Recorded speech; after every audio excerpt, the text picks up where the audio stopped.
kids! Today in Bible stories, we're gonna learn about the story of how Jacob returned back to Canaan.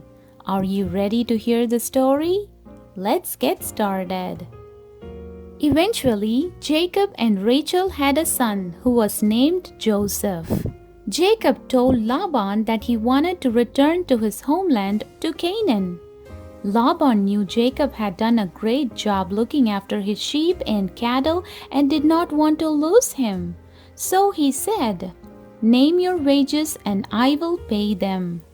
And Jacob said, "I will stay and work for you if you let me go through your flocks and remove all the speckled or spotted sheep and goats, plus every black-colored lamb.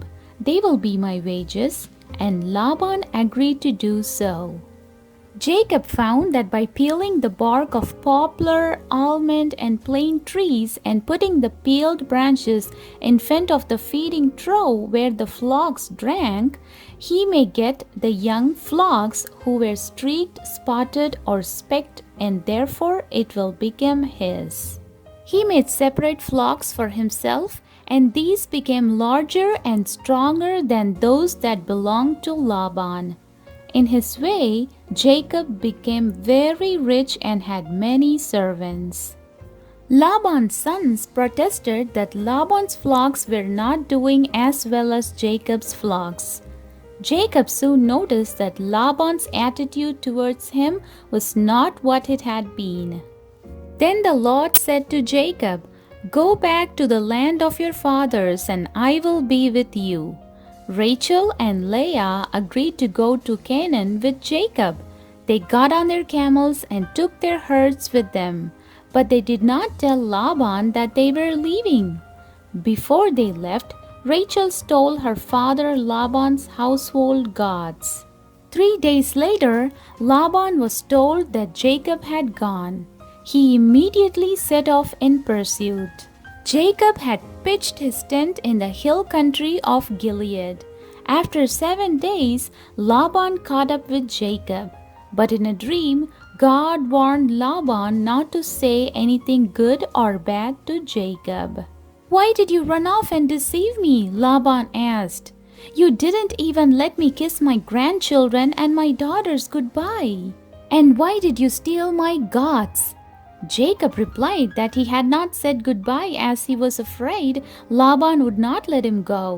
Jacob did not know Rachel had stolen her father's gods and said, "If you find anyone who has stolen your gods, they shall die." Laban began searching the tents and found nothing. Rachel had hidden the gods in her camel's saddle bag, which was in her tent. She sat on the saddle bag, refusing to get up as her father searched her tent. Laban did not find his gods. Jacob became very angry. "Have you found the stolen gods? I worked hard for you and treated you fairly. God has seen my hardship, and in the dream you had, he rebuked you." So Laban replied, "All you see is mine, but what can I do? Let's make an agreement between ourselves." The 2 men gathered stones and piled them into a heap. Then they ate together. Laban promised not to go past the heap of stones to hurt Jacob, and Jacob promised not to go past the heap to hurt Laban. They took an oath in the name of God and offered a sacrifice.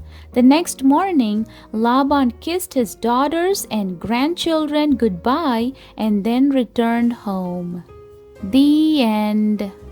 I hope you had fun learning the story of how Jacob returned back to Canaan. Thanks for watching. Like and subscribe for more Bible videos. Bye.